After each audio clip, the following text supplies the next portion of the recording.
Hello everyone and welcome back to season 2 of Virtual Community Risk Reduction. This is our second video in the series, and today we're going to be talking about social media.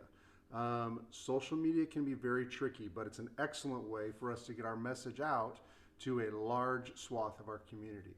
So let's identify some of the problems with social media first. Social media can be very, very hit or miss. Obviously it goes out to the whole world, so we may not be targeting our particular community. Some other problems associated with it directly related to the fire service are, I want you to take a look at the followers that are following your fire department on your different social media platforms.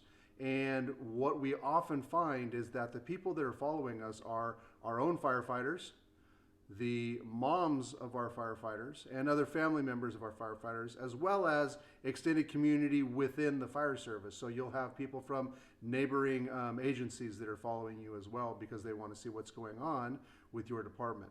While these are great target audiences for community risk reduction, they might not be the exact audience that we're really looking for.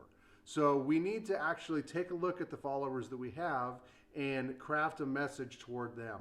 Now, when it comes to community risk reduction, one of the main things we need to do is we need to actually team up with the elected officials that we have, businesses within our community, churches within our community, and anyone else and any other organizations that are influential, that have a lot of followers, that are particularly related to our community. Because if the information that we have isn't going out to the demographic we need it to, there's really no point in getting it out there. So, challenge number one is go and take a look at the followers that are following you on social media and see who they are.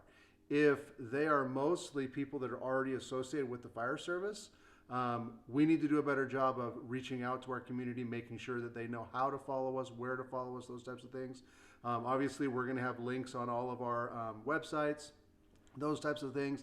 Anytime we're at any type of a fair, ask people to follow us there, let them know what the handles are.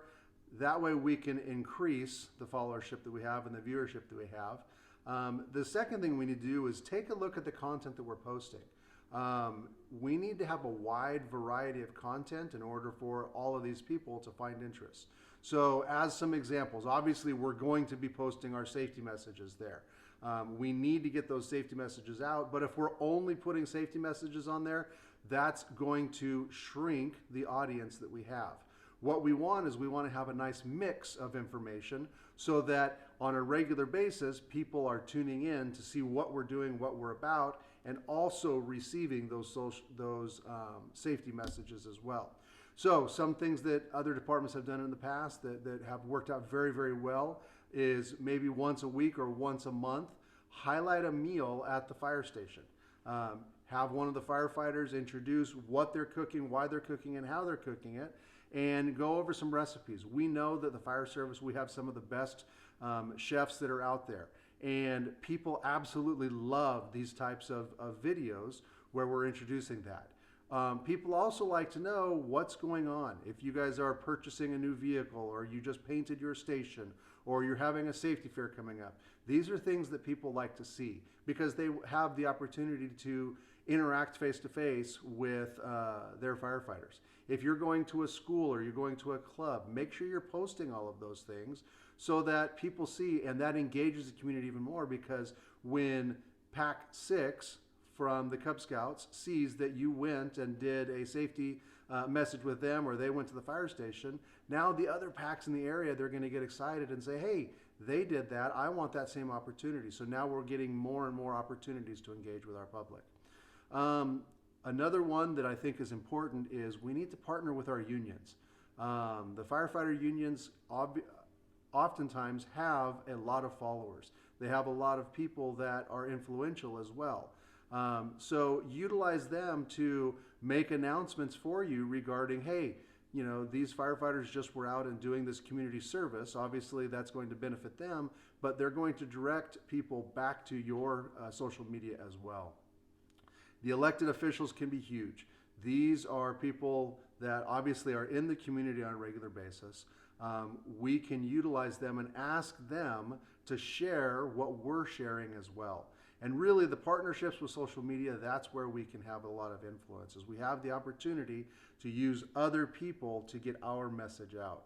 So asking other influential people and other influential organizations to share our messages is a great way to be able to do that.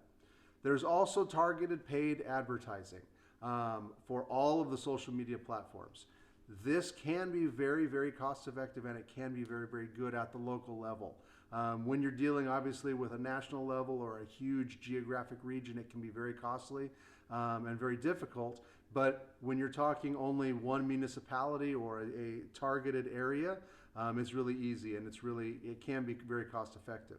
So for one of the things that you can do is any of the platforms you can go in and you can specify exactly what the demographic that you have. You could say we want to target, families with parents between the ages of 20 and 35 with children in the age groups of 5 to 10. And in this particular neighborhood, you can grain down as far as you want to, and it can be very cost effective for you to be able to do that.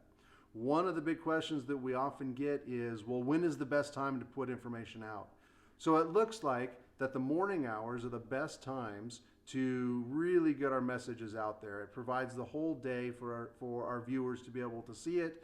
It seems like for some reason people are more engaged in those morning hours, with the exception of Instagram. Instagram is the one that is after 5 o'clock. So if you're going to post anything to Instagram, it's definitely after 5 o'clock. Also understand that each one of these different social media platforms has a different audience. So for example, Facebook is pretty much an older, you're going to find your older population there. And when I say older, I'm talking maybe 40s and above, okay? Maybe late 30s, somewhere around there.